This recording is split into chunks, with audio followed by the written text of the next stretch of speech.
Pasti nanti bakal ada suatu momen yang teman-teman harus menulis menggunakan hiragana. Nah kalau misalnya nggak bisa nulis, ya lu sendiri yang susah.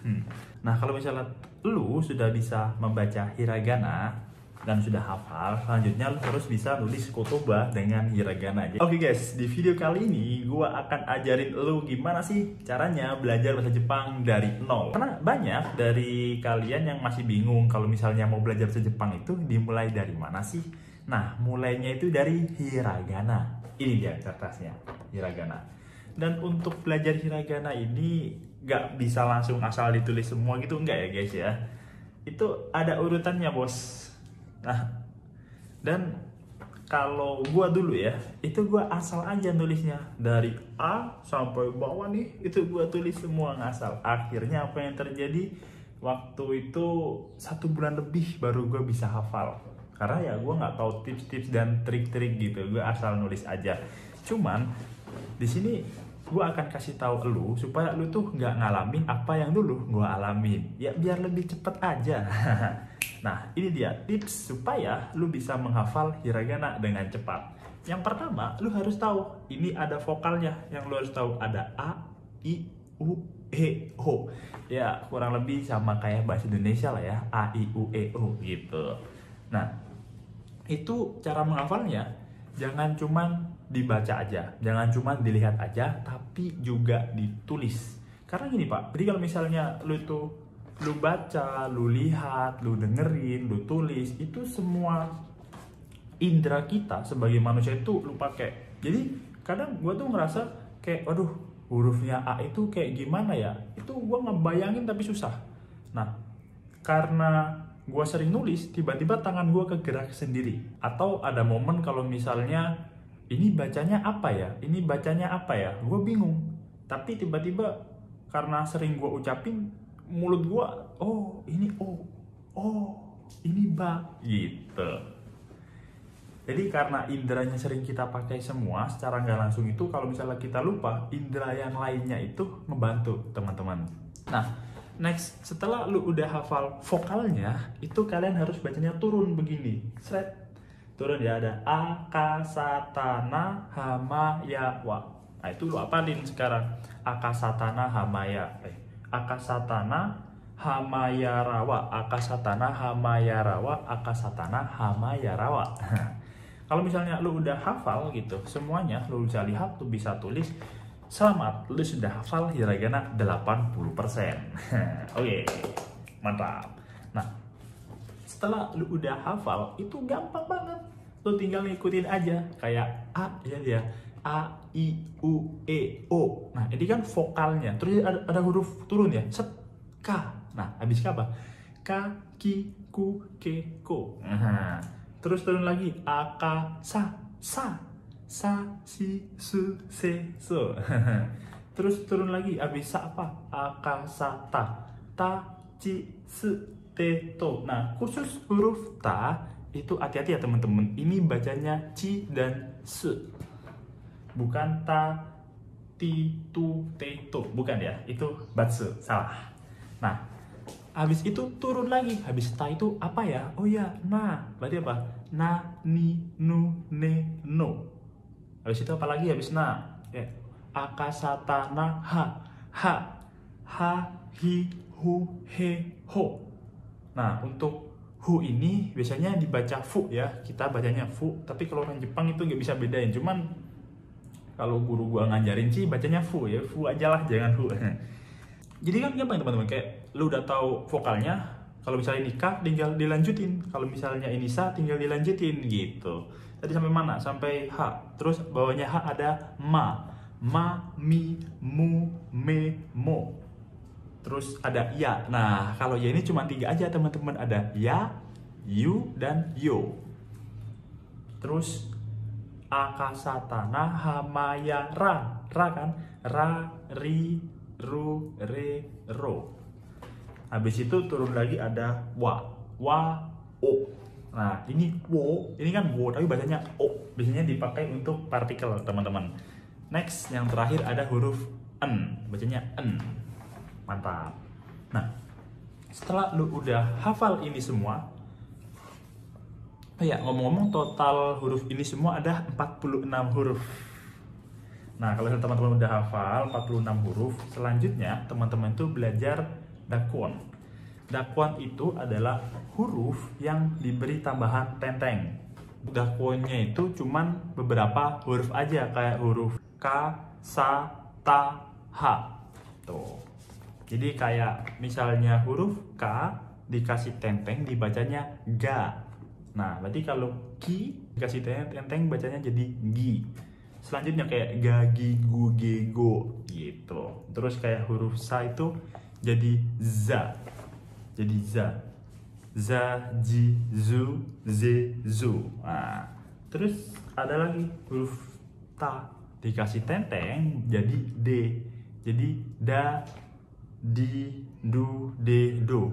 Tapi untuk dua ini, ji sama zu itu gue jarang banget pakai ya teman-teman. Bahkan gue nggak pernah nemuin nulis gitu. Tapi kalau misalnya gue ngetik pakai keyboard keluar. Maksudnya kalau ngetik di HP itu keluar. Terus selanjutnya baris H. Nah kan H itu kan ha, hi, hu, he, ho. Tapi kalau misalnya kita kasih tenteng nih, jadinya itu ba, bi, bu, be, bo. Next, habis itu ada hangdakwon. Nah, hangdakwon ini huruf H, hi, hu, he, ho dikasih maru, dibacanya jadi pa, pi, pu, pe, po. Nah, khusus untuk hangdakwon ini cuman itu aja. Cuman H aja, nggak ada lagi. Terus ada lagi namanya yowong. Yowong. Nah, itu ya, yowong. Jadi hurufnya itu kayak ini. Ini jelasinnya ya. Ini huruf ki, si, ci, ni, hi, mi, ri itu ditambahin ya, yu, yo kecil. Nah, cara bacanya jadi berubah. Kalau misalnya ki ditambah ya, kalau kan bacanya kia, itu kalau sama-sama besar.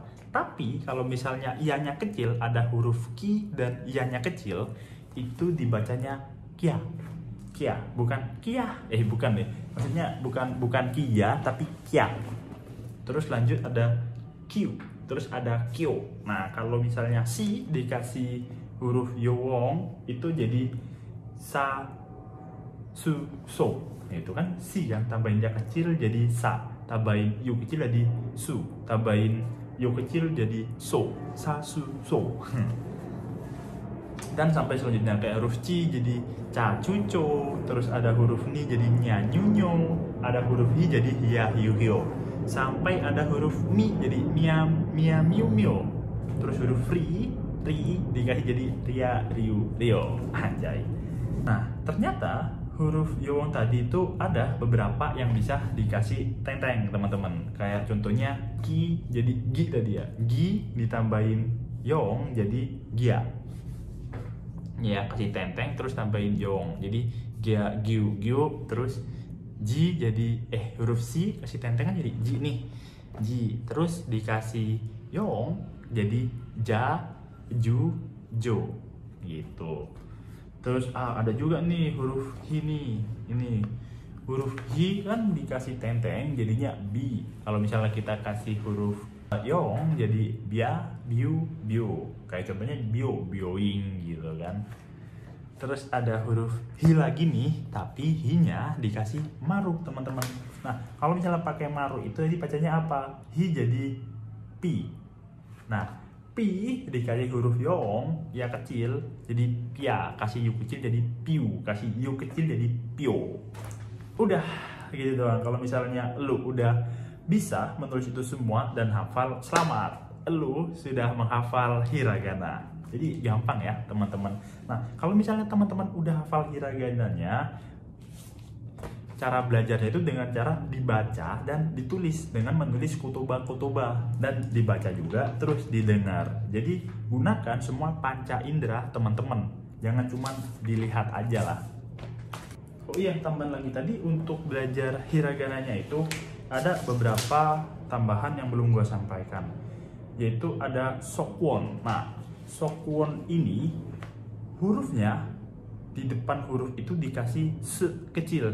Nah, cara bacanya itu misal nih kayak gako, kayak sekolah ya, itu bacanya gako, bukan gasekou, bukan ya, tapi gako itu kasih su kecil. Kayak misalnya Yoka, itu bukan Yotsuka tapi Yoka gitu. Terus ada Chong, itu memanjangkan vokal. Contohnya kayak ibu, Oka-san. Bukan Oka-asang ya, tapi Oka-san. Terus kakek, Oji-san, bukan Oji-isan. Jadi dipanjangkan. Oke, kalau misalnya lu sudah hafal, selanjutnya adalah belajar ini nih, kosakata aisatsu. Kayak ohayo gozaimasu, konnichiwa, konbanwa, oyasumi nasai, domo arigatou gozaimasu. Nah, kayak gitu-gitu lu juga harus hafalin. Tapi di sini tuh tertulisnya pakai alfabet.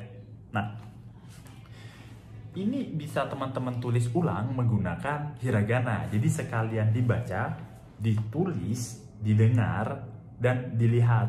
Jadi semua panca indera teman-teman tuh dipakai ya, jangan dianggurin.